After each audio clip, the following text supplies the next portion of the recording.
Alright, so good day learners. So welcome back to our topic. So today I'm going to discuss what happens when volcanoes erupt. So our objectives for today: differentiate between active and inactive volcano. Second, explain what happens when volcanoes erupt.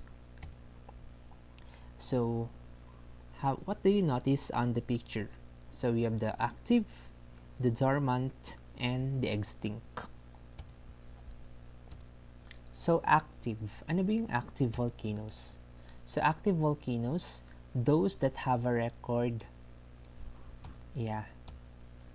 on the last, let me use the pointer or the pen. So those that have a record of eruption, okay, this is our term, record of eruption for the last, 600 years. Or those that erupted 10,000 years ago based on the analysis of their materials. 600 years or those erupted for the last 10,000 years. Those are the active volcanoes. So the example here in the Philippines, so we have the Mount Mayon. We all know that Mount Mayon is very active. We have Mount Taal. Mount Taal in Batangas, Mayon in Albay. Taal last 2020 has been erupted, and also it has been having the volcanic activity for now on. The Mount Pinatubo last 1990s. I think, I wasn't alive at that time. So the Mount Pinatubo. Those are the active volcanoes. Other one, we have the Mount Canlaon. And we have Mount Bulusan. These are the active volcanoes.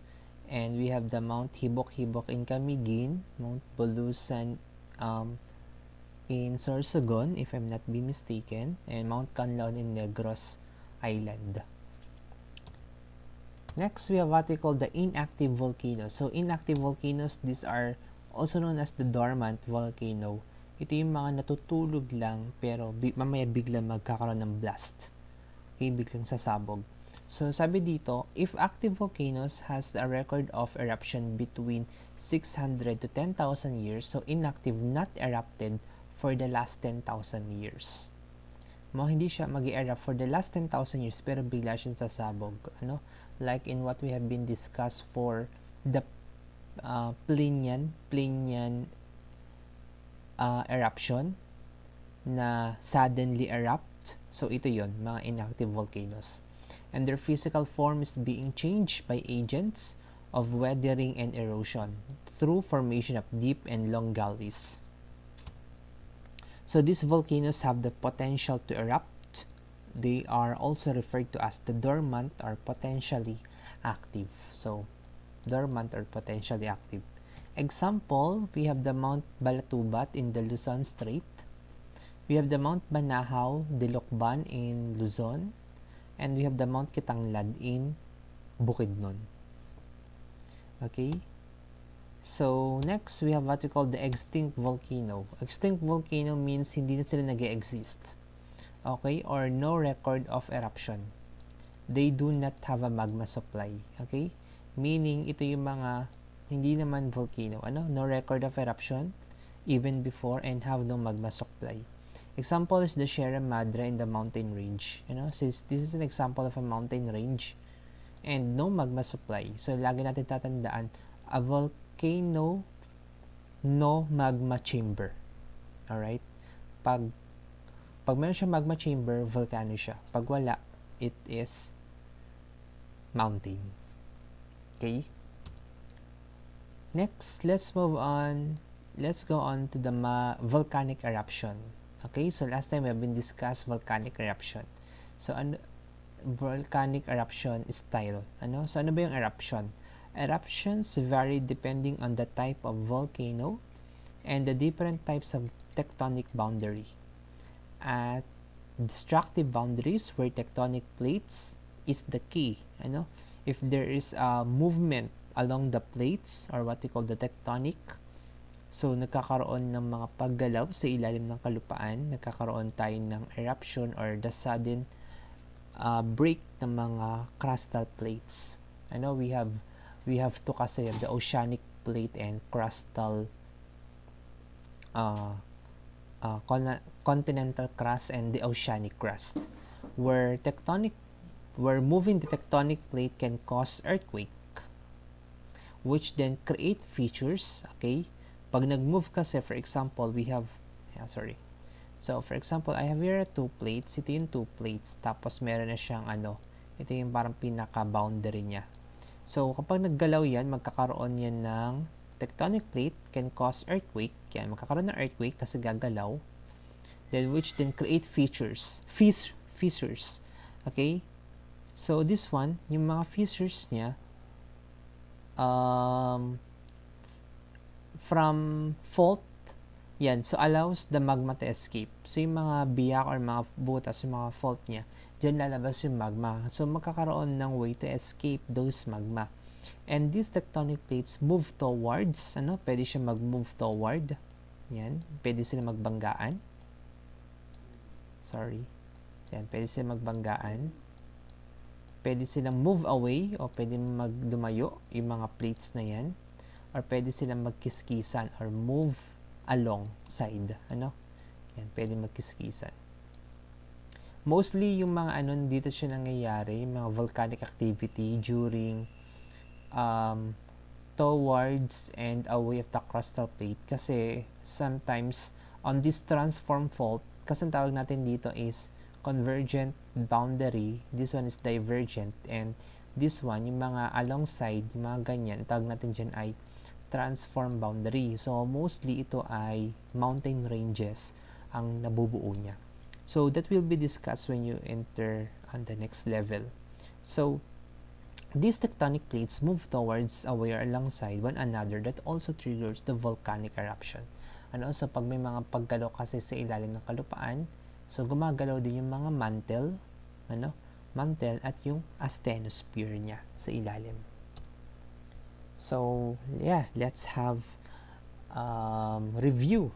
So the type of volcanic eruption, we have the phreatic or hydrothermal, we have the phreatomagmatic, we have strombolian, we have the volcanian, and we have the plinian. Okay, so volcanic eruption. So volcanic eruption refers to the release of magma. Yan, magre-release ng magma from a volcano. The term magma refers to the molten materials that are still inside, still inside the volcano. When these molten materials are being ejected or reach into the surface or inilabas na, tawag natin dun ay lava. So this one is a magma inside, and this one is the lava. The lava flows. And we have factors affecting the volcano's eruptive style. So, kanina pinakita ko ano yung mga eruptive style. We have the phreatic, phreato, volcanian, strombolian, and plinian. So, ano ba yung mga nakakaapekto sa eruptive style? Or paano, tong mga to? Okay? So, ito yung mga factors na nakaka-affect sa eruption ng isang vulkan. So, number one, we have what we call the magma temperature, the magma chemical composition, okay, and the amount of dissolved gases contained in the magma. So, let us discuss one by one. So, before that, we should have know what viscosity is. Okay? Sa pagputok kasi ng vulkan, di ba, sinabi nating eruptive style, meron diyang magma involved. And we all know, yung magma involved na yon, pag inilabas yun or nag-oozes out, inilabas ng vulkan, doon madedetermine kung ano ang magiging shape ng isang vulkan. Yes, you heard it right. At sa pag-determine noon, meron tayong tinatawag na viscosity. So, ang viscosity, okay? So, ano ba yung viscosity? So, viscosity, it is what we called, okay, so viscosity, ito yung resistance of a liquid. Okay, it is the resistance flow ng isang liquid. So as you can see on this picture, so we have the water, Okay? We have here the water, we have here the oil, and we have the honey. So as you can see, sino dyan ang may low viscosity? So okay, kung itong tatlong to, sabay-sabay ko tong itatapon, sino ang unang papatak? So si water, kasi water has a low viscosity. So next ay si oil, at ang pinakamatagal ay si honey. Okay? So meaning viscosity is the resistance of a liquid to flow. So meaning, ibig sabihin, kung ang liquid ay ang water ay mabilis, so ito parang nire-resist niya yung flow ng isang liquid. Okay? So meaning, high viscosity yung honey. Ano? So ibig sabihin, mabagal. Tapos itong low viscosity naman, mabilis yung flow ng liquid niya. So that is the comparison of how viscosity goes. Now, let's go back to the factors affecting volcanoes' eruptive style. Number 1, we have magma temperature. So temperature, we all know, temperature refers to the hotness and coldness. So the magma with high temperature, the higher the temperature, remember this term, the higher the temperature of magma, the lower its viscosity. Meaning, ano ba pag sinabi natin lower yung viscosity? Okay? Mabilis. Ibig sabihin, mabilis siyang magfo-flow. Okay? So, meaning, higher kasi yung temperature niya. Meaning, pag high yung temperature, mas mataas yung chance na matunaw yung magma. Kaya, yung viscosity niya, bibilis yung viscosity. Magkakaroon siya ng low viscosity, kaya yung flow niya mabilis. Okay? So, as lava flows, sabi dito, as lava flows, it travels far. Malayo. Malayo yung kanyang nararating. Before it begins to harden. Bago siya mag-solidify. On the other hand, if the temperature of magma is lower, okay, pag mababa, ito kasi higher. The higher is viscosity, so the lava does not travel far. Kabaliktaran niya. Again, magma's temperature, dahil ito ay mataas ang temperature, ibig sabihin, malaki yung chance na matunaw yung mga molten material. Dahil malaki yung chance na matunaw yung mga molten material, mas mababa ang kanyang viscosity, at pag mababa ang viscosity, mabilis magta-travel at malayo ang matatravel ng magma natin. Okay? Kaya ibig sabihin, para siyang nakakabuo para siyang dome shape yung mapubuo niya. Sa kabaliktaran naman, kapag mababa ang temperature, meaning mataas yung viscosity at ang matatravel niya ay malapit lang. Does not travel far. Okay? So, number 1 is magma's temperature. Next, second, factors affecting volcanic eruptive style, we have magma's chemical composition. Okay? Ano ba yung magma chemical composition? So, magma with high silica content. Yan. So, ito yung may silica content. So, silica content is more viscous. Okay? Meaning having the silicon dioxide. Kapag mataas yung silica content niya, okay? So, meaning more viscous siya. Okay? Than those with low silica content. Meaning, kapag mataas yung kanyang silica content, mas viscous siya. Meaning, hindi ganun yung, mabagal yung flow niya. Okay? Mabagal yung magma flow. So, it is too viscous, so it does not travel far. Yes, kasi nga, dahil siya ay sobrang viscous or more high yung viscosity niya. Okay, let us use the term high viscosity, kaya hindi siya makaka-travel ng malayo. Tends to break up as it flows. Okay? So, ito yung magma with silica content. Tignan mo yung magma with silica content, yung kanya nata-travel malapit lang. Kasi mabagal yung takbo ng magma. Okay? Kasi high yung viscosity, kasi high yung silica content. Okay? On the other hand, Kapag ang magma naman ay mababa ang silica content, okay, mababa yung silica content of the relative fluid, so it travels far before solidifying. Meaning, pag mababa yung silica content, okay, malayo yung matatravel ng ating magma. Okay? So, pag mababa ang silica content, meaning low yung viscosity niya, kaya malayo yung matatravel ng ating magma. So, that's the term. So, we have silica content. So, we have the temperature, the silica content, and the last factors affecting volcanic eruptive style, the amount of dissolved gases. Yan. Gaano ba kadaming nadidissolve na gas contained in the magma? Ano? Ang meron ng magma. Kasi yung mga magma, meron siyang mga amount of gases.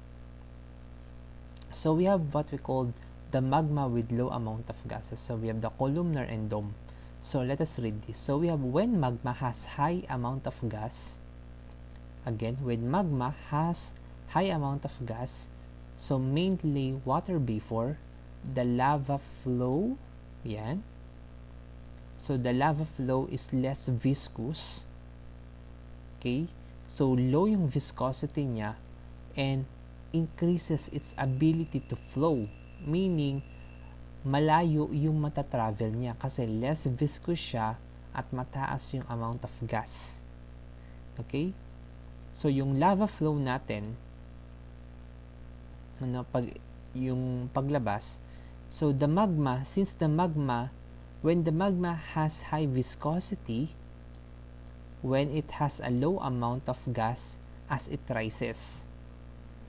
So the ability of the lava to flow decreases, so it piles up at the vent, resulting into a columnar or a dome.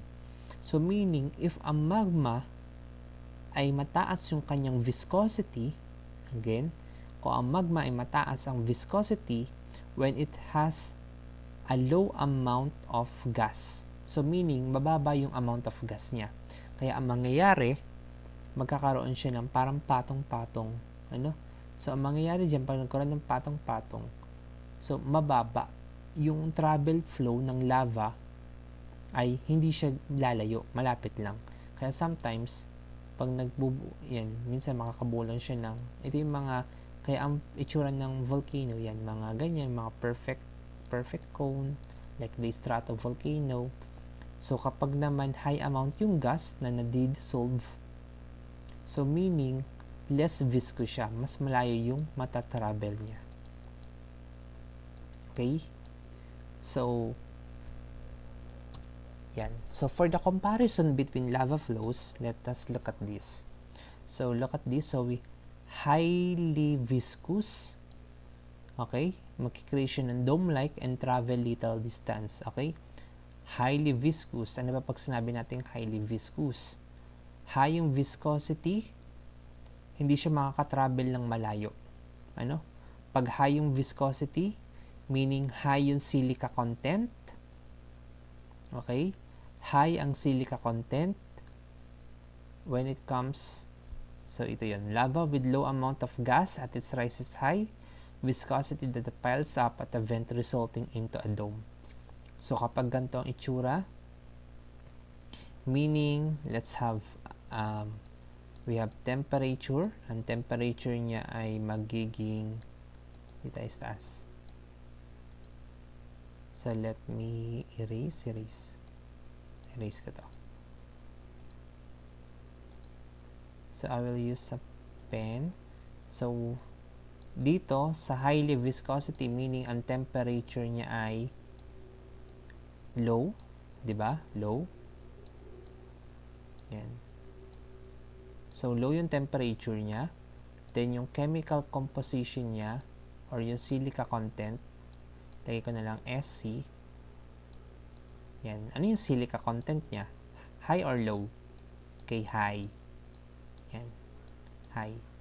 At ang kanyang dissolved gas. So, gas. So, anong gas niya? Yung dissolved gas. Is it high amount of dissolved gas or low amount of dissolved gas?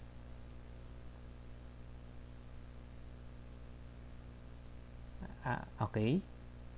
Yes. So, di ba sabi natin kanina, kapag high amount yung dissolved gas,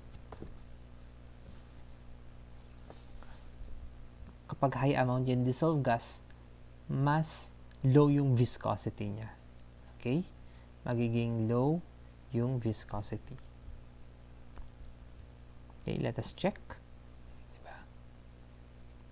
Yan. So, dito, sabi, high amount of gas, meaning low yung viscosity. Okay? Less. Parang ano siya? Parang ano siya? Parang may resemblance siya sa temperature. Parang the temperature and the gas. Parang always directly proportional. Next, we have what we called this one. So, let me erase. Yan. So, ito na lang i-erase ko.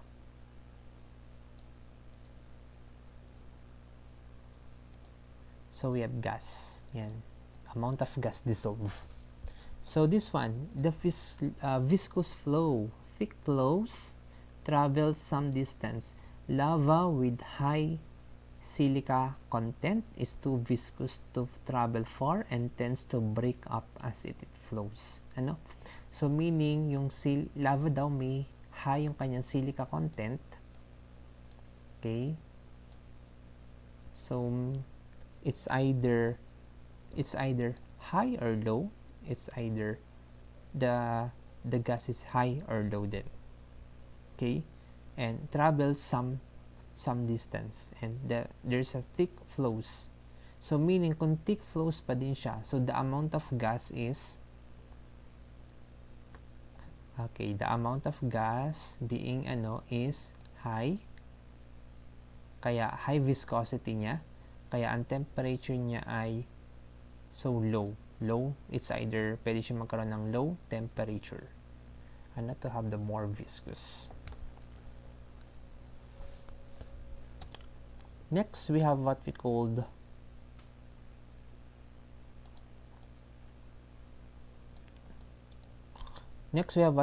this one. The thin flows travel great distance.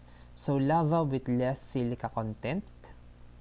So, let us use the lava with less silica content. So, yung lava daw ay less. So, kukunti yung silica content niya. Kaya yung viscosity niya ay ang viscosity niya ay low. Ang temperature niya ay high. At ang kanyang gas dissolve ay high. Okay? So, ganyan. So, gas being dissolved is higher. Kaya, mas, low viscosity siya. Meaning, malayo yung matatravel niya. Okay? For the comparison, we have the comparison here. We have the viscosity rate. We have the magma temperature, chemical composition, and the amount of gases dissolved. So, kapag more viscous, low temperature, high silica, and low gases. Pag less viscous, high temperature, low silica, high gases. Pag long distance, less viscous, thin, low silica, high gases. So, short distance, the more viscous, thick, makapal, high silica, mataas yung silica content, and mababa naman yung gas dissolve. So, these are the example of made the shape ng isang volcan after the factors affecting the magma composition.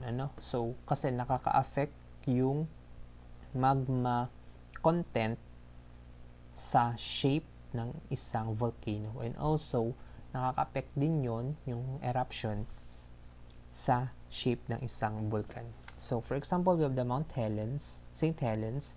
We have the before, ito siya. Then during, then after, ito na siya. Next, we have the Mount Pinatubo. Yan. Grabe to, no? And after, yan, kakaroon ng caldera or lake sa ibabaw. Next, we have the other famous strato. Yan. Kung mapapansin nyo, dito sa Mount Fuji, sobrang lamig dito sa part na to. Yan. So, this one, the lava flow. Okay? From the magma, the lava flow. So, ano to?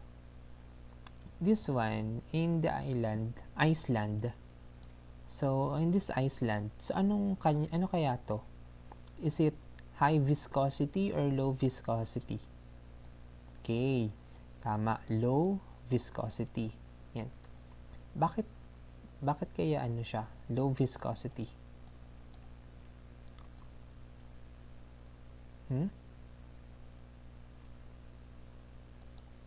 Yes. So, low viscosity siya kasi malayo yung natatravel niya. Okay? So, yung liquid, malayo natatravel. Meaning, so when it comes to temperature, it has high temperature. So, meaning it has high temperature. Yan, high yung kanyang temperatura. At yung kanyang silica content ay low, mababa. At ang kanyang gas dissolve ay high. Kaya ganyan yung lava flow. This one, yan. This one, in the Mount Kilauea, yan. So, ganun din yun. So, this one, ganyan naman. So, ito, balik na rin natin. Sabihin natin ito ay yung kanyang silica content ay mataas, high. Kaya ang temperature niya kasi ay low. Kaya yung dissolved gas niya ay low. Okay? Kaya hindi siya makatravel ng malayo tulad nito na parang river. So ito hindi. Parang ito kasi parang malabnaw, parang ebuff. Ito naman condense. Yan ang mabagal. Kaya for example, yung condensed milk, siya, high viscosity. Then yung evap, low viscosity. So, thank you for listening. So, these are my references. Good day. God bless everyone. If you have some question or comments, put your comments or question in our chat box. Thank you and God bless.